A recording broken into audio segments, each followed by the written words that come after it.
Clyde Edwards-Helaire. Clyde, you mentioned you tweeted about PTSD things and some kind of mental things you've been going through. Yeah. What's your day-to-day life? I mean, like, what are you dealing with? If you'd like to talk about it or not, I don't know.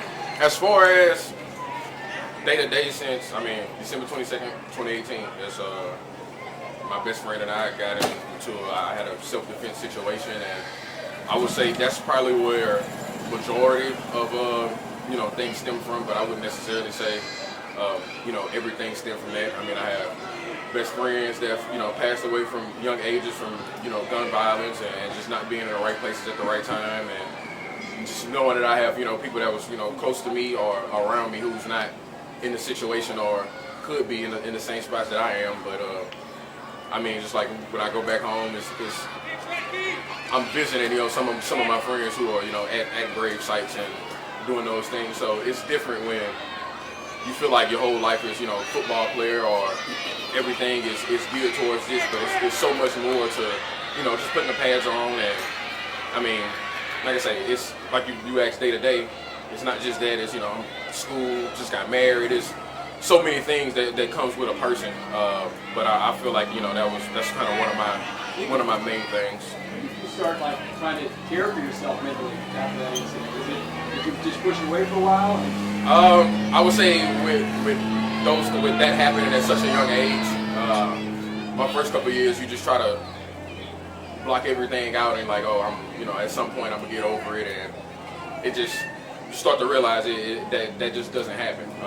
You get older and you realize that no matter the age, no matter the person, no matter the situation, everyone needs help at some point, and it's just being able to kind of step up and know, no, this is the help I need, or this is what I need to ask for. And then we're talking with my dad, talking with my mom. She was in the Army. My dad, past Marine, ex-cop. So he's sent me books. We've communicated back and forth. It's not just, I have my support system here, but I also have my support system home. And I feel like that's the biggest thing. I'll say now I'm probably the most level-headed and clear that I've probably been within the last five or 6 years. You mentioned in your tweet that the chief staff helped you get through your daily struggles. Yeah. Is there some sort of treatment or some sort of help that they're giving you that you really want to? To really go step by step, man, that'll be a Julie Freimeyer question. I know everybody knows that name. She's amazing, and even Rick Bocroder, he's also amazing. Anything that I need, I just kind of communicate to them, let them know just kind of how I'm feeling, and it's a funnel of things that they go through initially when they were asking me the questions, just trying to see my temperament of certain things. Not really big on taking medicine, so it's more of just having different mechanisms of coping and having people to talk to who actually know or could help me through those situations. And it's not just the medical staff. All the way down to the Schaefer and some of the guys who are on our security staff who ex-cops, ex-Marines, or just those things. I'm a guy who can talk to anybody. And if I can get the help from, even if it's one of you guys who I feel experienced something or I could talk to, or a different coping mechanism that they feel help them, I try my best to get whatever I need for help so I can come out here and perform. What would your message be to someone who's going through this? Honestly, it just takes the courage to talk about it, and having PTSD and dealing with it. Once people kind of bring it up, it's not something that I always want to talk about because I never really know how my body will react or my mind. It's just something that I can't really pinpoint or know exactly what's going to happen. But really, just having that safe space, and I feel like right now within those past 2 years, and actually being open with my dad, because it was points that he told me things that I feel like he never told anybody. Even guys that's probably part of his platoon, or guys that he was deployed with, probably haven't heard the stories, or they know exactly what he's going through, but they haven't talked about it.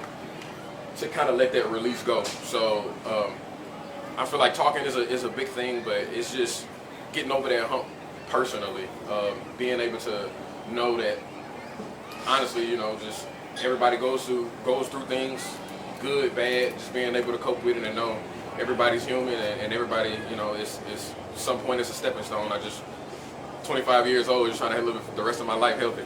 I come from more. How much does it bond with someone like Isaiah? It seems like you guys have become really close now with that team. Yeah, I mean, it's having a guy that you know, I'm coming in the locker room, he's going to be smiling. Even so, I feel like a lot of guys kind of tend to meet for that spark.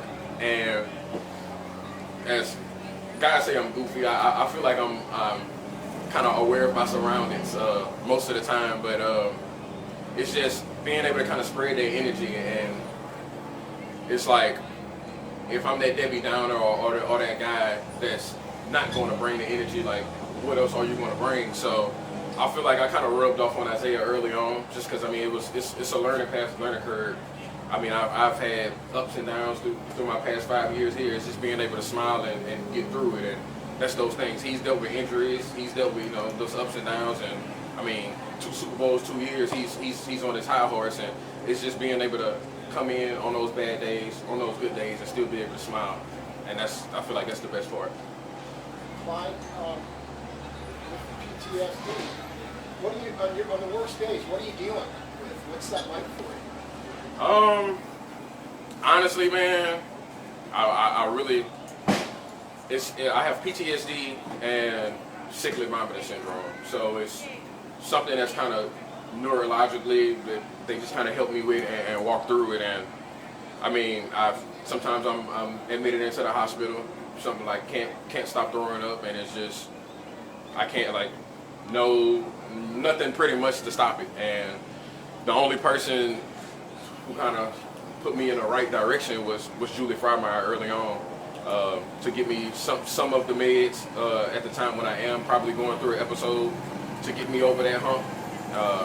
But it's real bad dehydration, dropping real fast. But it's really just mentally just not being there.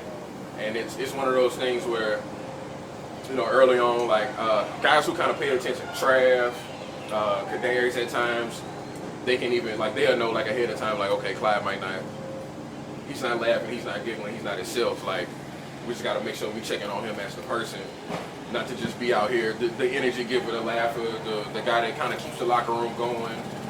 I feel like, you know, that's a big part of what I bring. And then once my number called, you know, it's go out there and perform, and they know it's no question with that. So I feel like that's just what it is.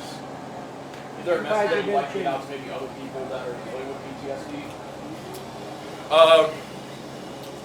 I would say dealing with PTSD, seek help when possible, but don't make it a burden on a person that's dealing with PTSD. Take little steps, walk them through certain things. Don't try to be overwhelming, and then try to not bring up the trauma as much as possible. Even after, you know, unfortunately after parade, I either went on Facebook or Twitter also, and I just kind of wanted to remind everybody in KC, like, it's not something that you want to keep bringing up. You never want to bring up past traumas or bad things, because, I mean, you never really know what funnel that'll bring the next person down, or what situation or what spot that they were in during that time. So try to lead in positive direction, and I feel like being a football player and kind of being that stand-up guy and guys who are looked up to, feel like it was at least my job or some guys to kind of step up and talk about the things that some people feel vulnerable enough not to talk about. Thank you, guys. Thank you, Clyde. Thanks, Clyde.